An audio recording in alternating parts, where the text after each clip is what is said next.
We're two hitchhikers. We met while hiking Mount Baldy with mutual friends, wasted no time, got engaged on a frozen alpine lake, got hitched, and have been adventuring together since. We're embarking on a new adventure of living big in a tiny home. Let's see how this goes. Adventure awaits.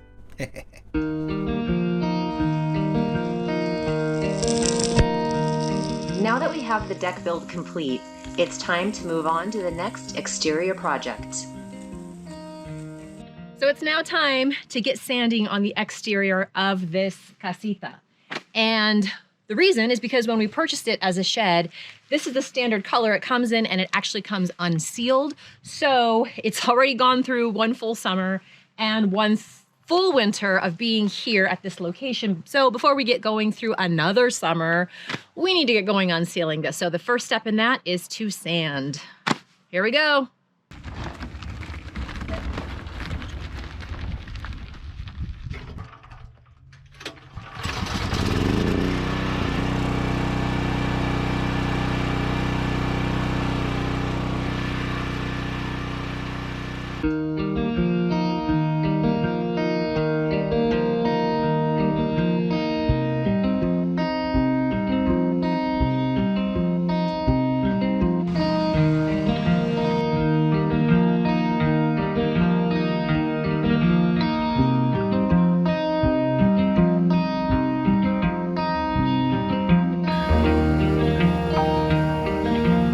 Now it's super important to properly prepare the surface before applying any stain, any paint, or any sealer, especially to the exterior. So in our case, we focused on sanding everything down to get any surface grime off prior to using this wood cleaner. So this was really important, and basically you make sure the surface is wet, you apply it liberally, you sponge it on, you let it soak for a little bit, and then you brush it.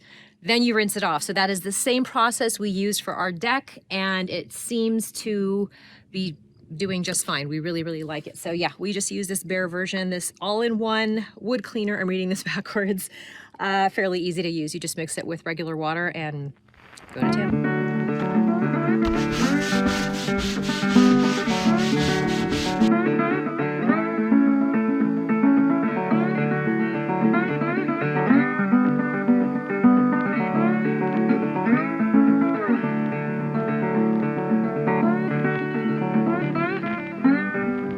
The day has come for us to seal. And yes, we chose a color, so let's get to it and you can see what color we chose. Ta-da!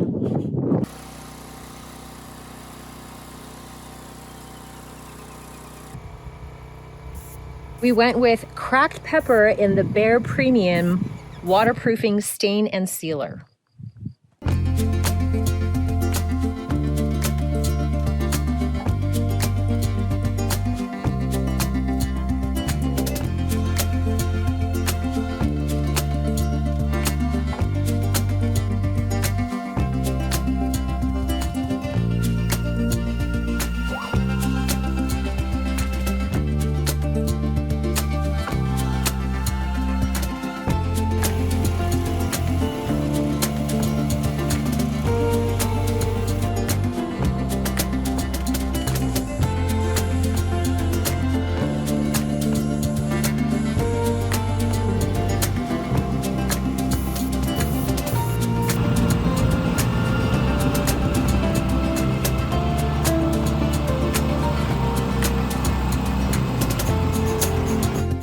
Well, this little beast here, it's the Avanti airless sprayer that we picked up at Harbor Freight. And we were humming and hawing on whether or not we should spring for it or not, and we are really glad that we did. We actually already have a paint sprayer, but it is a very mini one, and it did the job for painting our solar array structure. But we wanted to make sure that we got a nice even coat for the exterior of our casita because, you know, we wanted to look nice, right? And we also knew that it would be very tough to hand paint everything, especially, you know, really high up, and it ended up being worthwhile. We do want to paint the shed, we want to paint the shipping containers in the future. So while we're not professionals, we did want to invest in something that would kind of help us down the road. Plus, we're not going through brushes and rollers and whatnot. So we did have to make sure that we taped everything up properly. We had a good seal on all the tape, just like any painting scenario, right? Whether it's interior or exterior, you want to make sure you do a good job with the prep work. Otherwise, you get messes. So we did do that. And initially I did do some test areas where I went in with the brush and did quite a lot of tedious work because I wasn't quite sure if this would get the job in those little tiny crevices, but it turns out I didn't even need to do that. Ruben just used a piece of cardboard as you see, or as you saw in the time lapse, and it worked great. So it saved us a ton of time in the application process. Where this did take a little bit of a long time is the assembly, but that's only a one-time thing. So Ruben did that. And then the cleanup does take a while. We had to use mineral spirits because our paint was exterior, which means it's oil-based. So Ruben had to do the dirty job of cleaning it up, but we're super happy with it. I suppose what I should mention, what took a very long time, almost as much as the application, was the removal of the tape. So I knew better. Buy the high quality tape, the green one. We bought the blue one, and it rips off in pieces. So that just took a very long time. So do yourself a favor and get the green tape, not the blue one.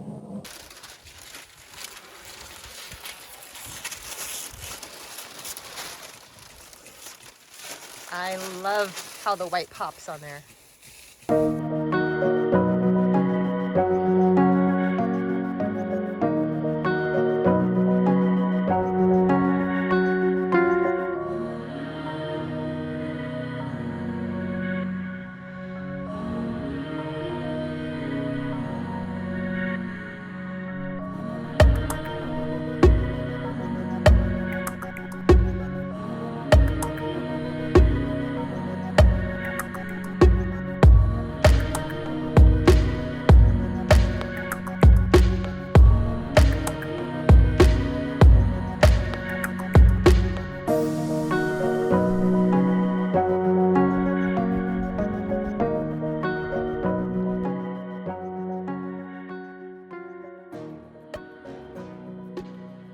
So I have this wooden rocking horse, and I've had it since before I can honestly remember. And I do recall actually sitting on it when I was little. Right now it just has one little rocker. It fell apart over the years, you know, with the move, just being exposed to the elements. And when I picked it up and it fell apart, I was like, okay, is it time to let it go? But there's a little bit of an interesting story behind this, which I will share in a little bit. But right now I'm going to see if I can sand it, get a little coat on there, restore it a bit, and if I have success, I'll share with you why this is still around.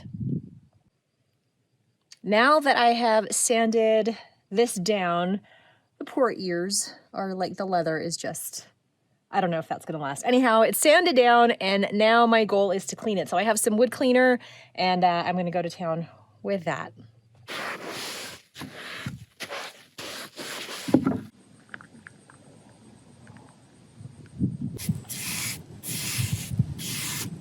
All right, well, I am almost complete. I still have to do one more coat of sealer on the outside, and I have to fix the tail. The leather came off there, but yeah, okay, so what is the story? Well, I have had this since I can remember. I used to ride on the back of this rocking horse. It was either this horse or my dog. And yeah, I've been carrying it around with me since, or my parents first, and then I did as I got older. And my mom came over to my place a few years ago, and she's like, oh, you still have the wooden rocking horse? I said, well, yeah, of course, Grandpa made it. And then she looked at me sideways and said, Grandpa didn't make it. And I'm like, Mama, you told me that Grandpa made it. She's like, oh, I probably just told you that because you throw everything away. She told me a fib. I know she meant well, and actually, I don't really mind it in this case, but the story behind that is that I don't hold on to a lot of things. I don't like clutter. I don't like a lot of stuff around the house. So I do tend to clear things out, but anything my grandfather made, I hold on to. So I can see why she did that. But anyway, I've had it, and it barely made its way up here on this move.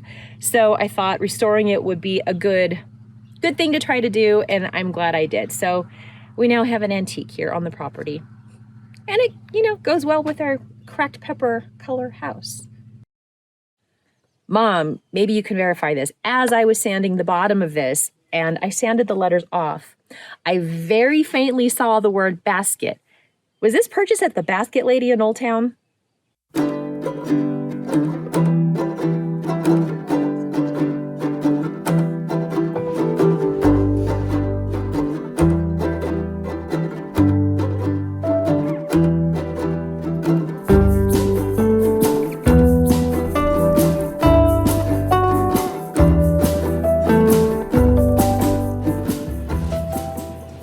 So right now I am driving around very slowly in our 4Runner because I am marking all of the sprinkler heads. So number one, that we know where they're all at. Number two, so we can mow this entire pasture. Now the reason why we need to mow it is fire hazard. Everything is starting to dry out and our awesome neighbors are going to let us use their lawnmower. So priority for me today is to mark all of these sprinkler heads. And the problem is the grass is just so much taller than any of them. And in some cases I marked the sprinkler heads. I put the white fence post down and you still can't see it through the grass. So we'll have a bit of a challenge, but at least most of them will be marked and we'll finally be able to make a tally of how many sprinkler heads we have on the side of the property. So sometimes you have dead giveaways of where the sprinklers are at because there's random grass growing out of it. And this is a sign that there might be a little leak on this one because the grass is green and we have not watered here.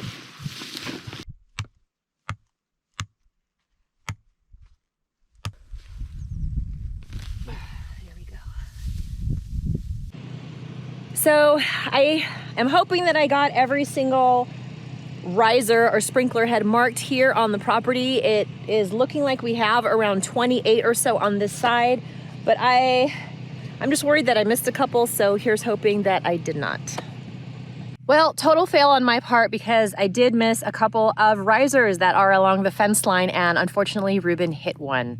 So in this case, he thinks the damage is not terrible. He does have to get the backhoe, dig a lot out, but we've been here before, so at least we know what we're doing and what we're getting into. So unfortunately, I have set us back likely a couple of hours. But what I'm going to do as soon as he fixes this is just walk in front of him as he's going with the tractor and mowing the field because I just want to make sure there are no other ones that I have potentially missed.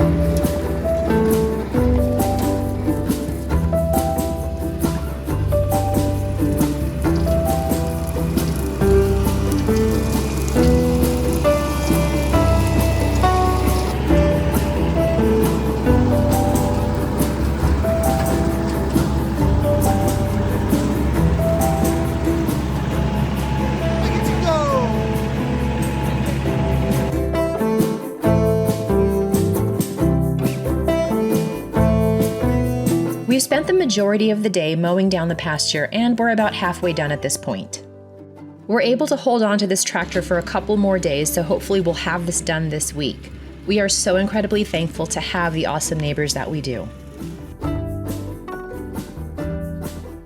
Well, we had a very productive week. We got the exterior of the house completely sealed and we are loving the color. We'll see how much we like it when temperatures reach 100, but that's what we have AC for, right? And we're also extremely relieved to have been able to utilize our neighbor's tractor to mow down our pasture.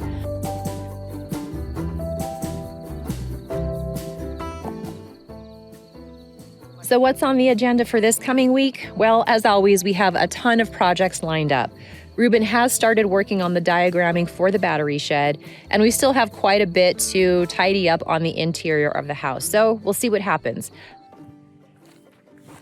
Thanks so much for following along on our crazy adventure of building out this tiny home on this large piece of property. We don't know what we're doing, but we're having a lot of fun doing it, and we hope you are having a blast watching us too.